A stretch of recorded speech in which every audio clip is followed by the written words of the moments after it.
It was actually when I was 12 and just into high school.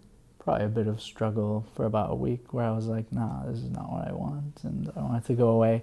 But then it was like, oh yeah, so this is what it is. And it was just click. Like, I didn't feel that much conflict about it.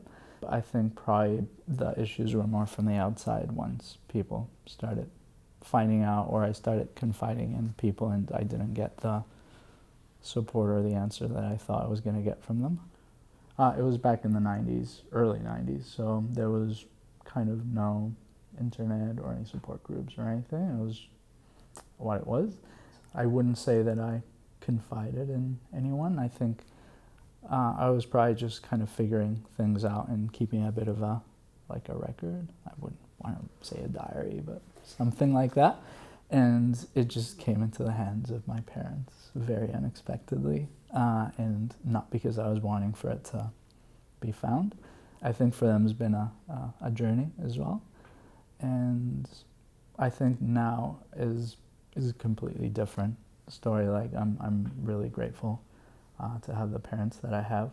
I think probably at the time it just felt very extreme, as it does when you're a teenager and you think everything's the end of the world and nobody understands you. And yes, but no.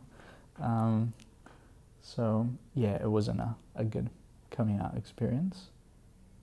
I think something I do remember quite fondly was just when I also found out that one of my aunties is partnered with a woman as well.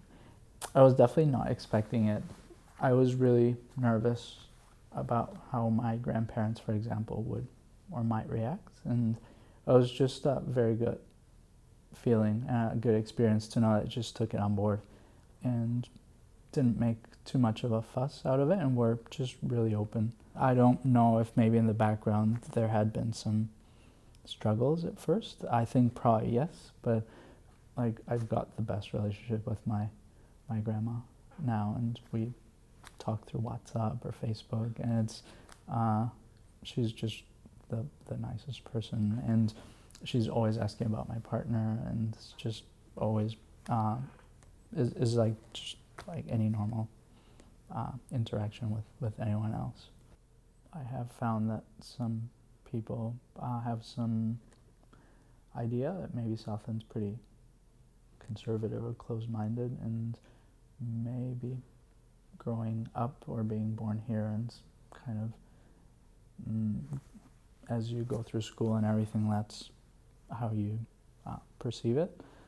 I think it's always been a positive experience for me, and I haven't actually found, thankfully, any issues with closed-minded people.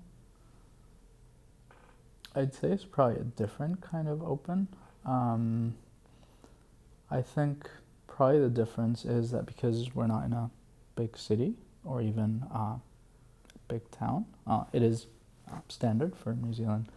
But having lived in Caracas, which is about 4 or 5 million people, in Barcelona, which is pretty big as well, I think it is obviously a lot smaller.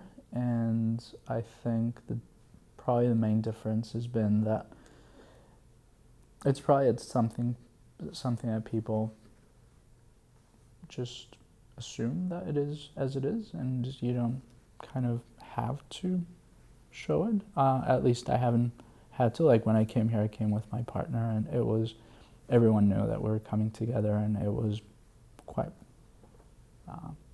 okay. So I've never had to be in that position where I've had to kind of explain myself or anything. It just is. And that's quite all right for me. I think because I just didn't have anything around me to go by when I was growing up, there was a lot that I was picking up from books that I was reading, or movies that I was watching, or music that I was listening to. It's a bit hard when you're trying to like build an identity, or to kind of make your identity grow from different things. But I think it's actually helped that it's not only been the things around me that I've used up, but I've actually been able to draw on many other things. And I think probably one of the reasons for me doing what I like to do, which is with Chroma, working on what I like to think of as activism and visibility, is because of this, of feeling that if you have some privilege, some position where you might have some influence or some possibility of not just doing something for yourself, but actually where your basic needs are met, and you can actually take it a little bit further and maybe give something back to the people who might not have that opportunity, that's really important to me. You always kind of want to have, like, even just a few people around you who are from the community. Is just really hard to make friends when you haven't grown up here, you just come from somewhere else, you just don't know other people. The gym where I was going to, I met Piki, who was actually running a support group for adults, and so she invited me over. But at the time, it was just it was a support group that met a couple of times a week, and I was just quite keen to maybe take it further and just have a bit more, do things around education and do things around healthcare, and to have social meets and just safe spaces for people to be able to meet people without having to use the internet. After a while, because it was nothing like it, we just kind of decided that we should just set it up. So it actually started with a few of us setting a bit like a grid of what we saw a community group serving as, and then that kind of turned into getting registered as a charitable trust.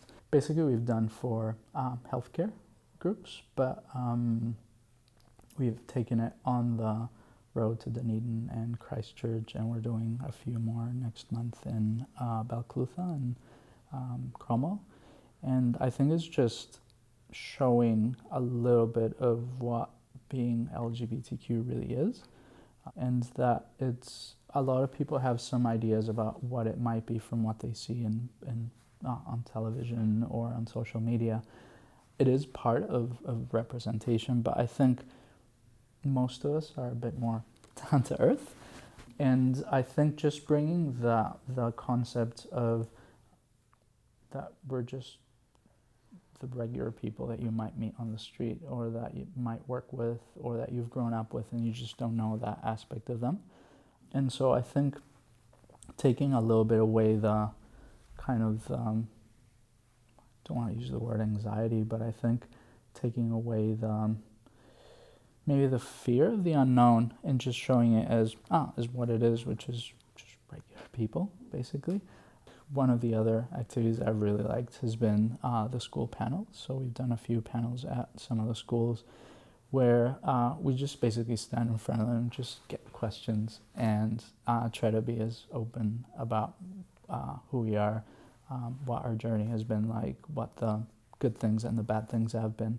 And I think I wish that had happened when I was growing up, that I could have maybe seen from the beginning that it was just all right to be who I wanted to be, and that by kind of going down that path, that it wouldn't limit my options around what kind of work I'd be able to do or what kind of life I'd be able to live, but that actually it is an asset to be different.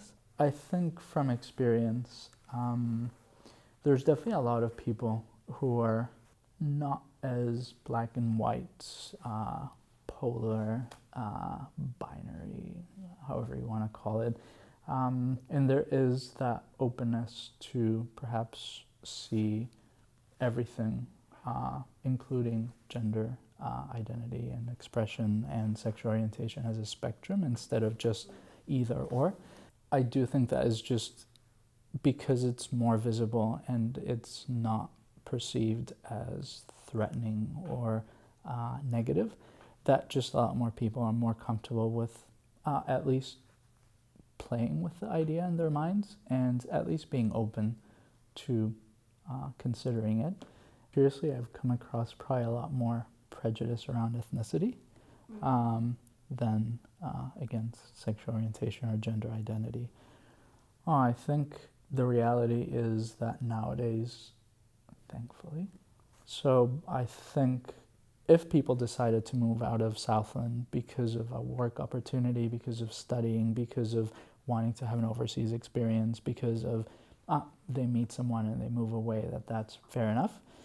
I would hope that people would not have to move away because of feeling that they're not welcome where they want to live. If they want to stay here, there should be a space for them. They should feel welcome at work. They should feel welcome at home. They should feel welcome with family and friends. And I think that is part of the struggle, not just here, but everywhere, that it's, I hate the word normal, but is normalized as to this is life. It's everyone's going to be different, and what I like may not be what somebody else will like, but that's all right. And that is just really boring to have everyone looking the same, acting the same, liking the same things. It's bland. I think the more of us that put it out there and just show that different is good, is not bad, that more people are just going to feel more relaxed and just more able to take all this in.